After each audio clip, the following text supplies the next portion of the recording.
हाँ, तो स्टूडेंट्स ये कुछ बहुत ही इंपॉर्टेंट कन्वर्जन है आपके केमिस्ट्री में जो पेपर में बार बार पूछे जाते रहे हैं, तो आज हम इनको कराते हैं। ध्यान से देखना। पहला कन्वर्जन है आपका कि बेंजीन से फिनोल कैसे प्राप्त करेंगे। तो बेंजीन से फिनोल प्राप्त करने के दो मेथड हैं जो आपके सामने हम लिख रहे हैं। बेंजीन की रिंग होती है, इससे अगर आपको फिनोल प्राप्त करना है तो पहला मेथड ये है कि तुम इसकी रिएक्शन Cl2 से करा दो लुईस एसिड की उपस्थिति में। कोई भी लुईस एसिड AlCl3 या FeCl3 तो तुमको मिलेगा क्लोरोबेंजीन।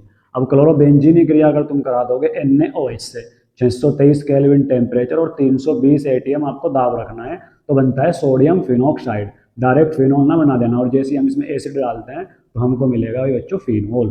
पहला मेथड तो यह है बेंजीन से फिनोल प्राप्त करने का। दूसरा मेथड एक और तुमको बेंजीन से फिनोल प्राप्त करने का बता देते हैं। ये बेंजीन है, अगर तुम इसकी क्रिया ओलियम से करा दो H2S2O7 तो बेंजीन सल्फोनिक एसिड बनता है ये।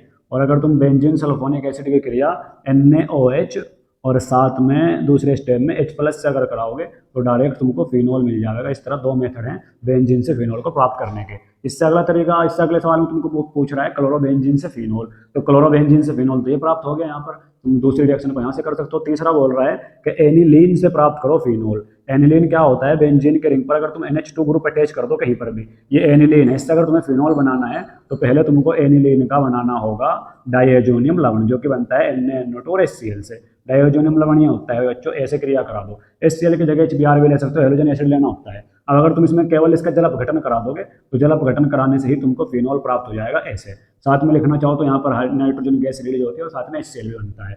इससे अगली रिएक्शन जो तुम्हारी है उसमें कह रहा है फिनोल से पिक्रिक एसिड। ये बार बार पूछे जाने वाली रिएक्शन है पेपर में।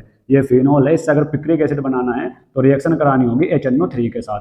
और अगर रिएक्शन को बैलेंस भी करना है तो इसके 3 अणु लेने होंगे, और साथ में इलेक्ट्रोफाइल का जनरेशन आसानी से हो तो तुम यहाँ पर सल्फ्यूरिक अम्ल भी ले सकते हो। अब होगा क्या, फिनोल में जो OH ग्रुप है वो ऑर्थो और पैरा निर्देशक होता है, तो NO2 ग्रुप यानी हमारा इलेक्ट्रॉन इसलिए आकर 3 जगह पर जुड़ जाएगा और इस कंपाउंड को पिक्रिक अम्ल बोलते हैं। ऐसे पिक्रिक अम्ल बन जाएगा। सबसे इंपॉर्टेंट रिएक्शन है चौथे वाला।